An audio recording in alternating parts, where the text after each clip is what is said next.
Very good playing. Very good playing. I like your musicality and I like your lyricism you're trying to bring in this, I think, one of the most demanding and incredible concerto written for violin.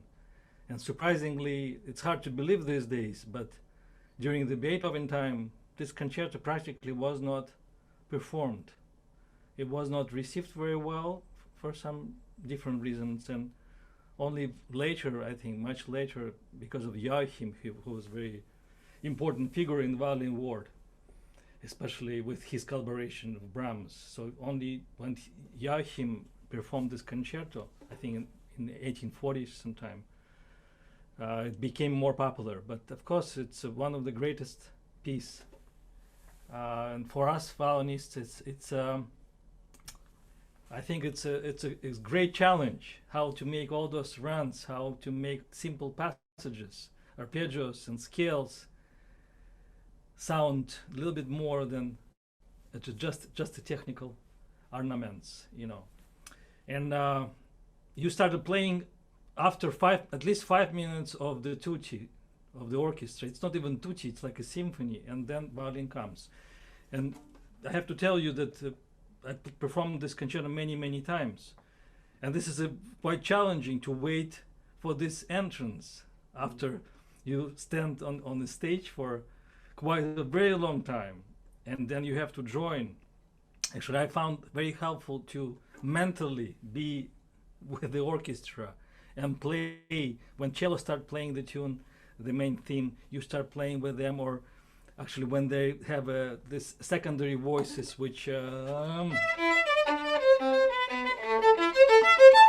so you can actually warm up during the tutti mentally, so it will really help you to prepare for something with a challenging, but at the same time it's really the moment of the soloist stepping from the transition which bassoon and strings are bringing. Actually, I think they bring the same kind of passage.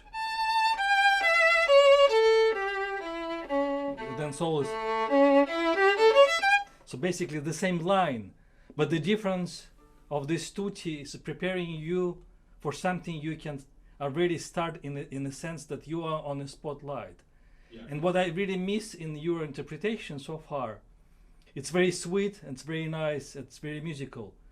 There's so much hidden intensity in Beethoven music. It's practically never relaxed. Even when it's dolce, when it's sweet, there's so much intensity, so much struggle, so much drama within. And I think in the beginning it's important to make this kind of entrance a little bit more articulated. So it's not just octaves by themselves, but it's more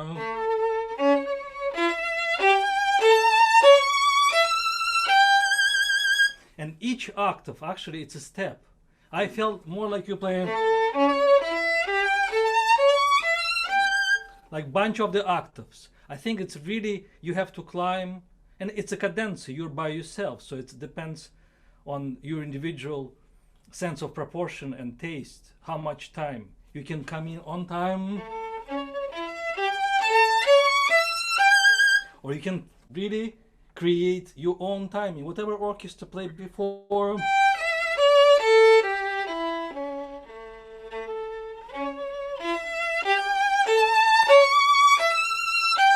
Orchestra playing here.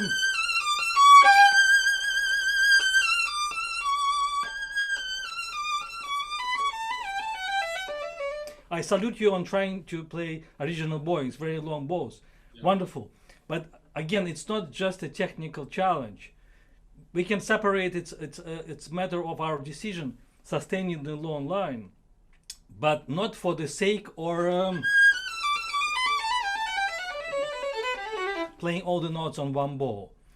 And then I think what is challenging in this entrance of the violin solo is to have certain timing presented in a way that it's cadenza, that you don't really have to, in my opinion, follow exact meter, because when you get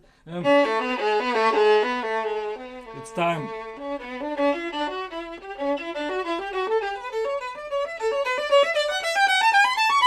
But here,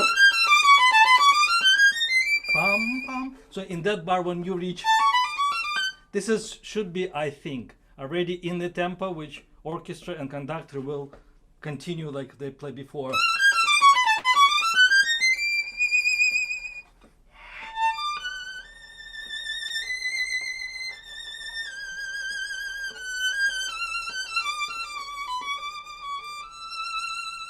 And I think in Beethoven music, and also especially in German music, I think there's some kind of history of development, their own approach to the melody. I think it's always there's some words. Mm-hmm. So I think it's important to understand it's not just singing la la la la la la la la la la with a beautiful voice. Sometimes I think in Italian singing it's more about bel canto. It's not so much words. It's more about the continuous beautiful sound. Yeah. I think in the German music most of the time you have to try to articulate. There's some kind of message, and of course Beethoven was great with other works. We can imagine that he's trying to convey some kind of message. It was also I was missing a little bit of this, especially when you start playing. Yes, it's a secondary material. You accompany the cellists are playing the main theme, but still I think it's more. Actually, in original, I think it's more or less separated. So, but even with some of the continuous bowings, I think it's important to bring something.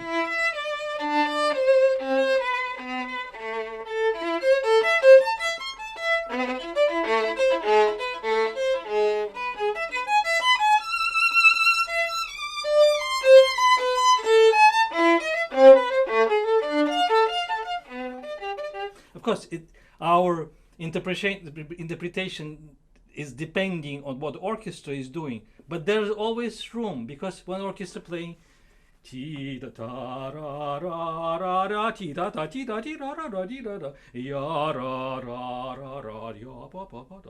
have little bit room in that bar for some kind of outlining something you find is belonging to this melody. So it's more like improvisatory moment. I didn't feel so much. I felt like you're more in a very long line, and there's not so many details. And it's something I think would be really important, especially in this piece, when you continue working on this, to try to delve into some kind of details in terms of the articulation, in terms of the dynamic, in terms of some of the shiftings you have. I could hear some of the shifts which no one wants to hear. They don't really belong to this concerto. It has to be really synchronized well in between the bows. But I want you to try to play one more time from very beginning in those octaves. Try, and it's also great to coordinate technically each octave. And you see, for me, what I developed some kind of approach in this opening. It's more like whatever timpani do in the beginning. So it's a more dramatic element, and this is more lyrical. And then in combination of two.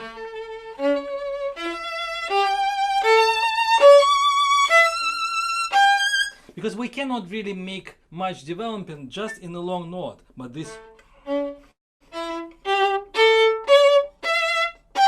create this more dramatic articulation, which will help us.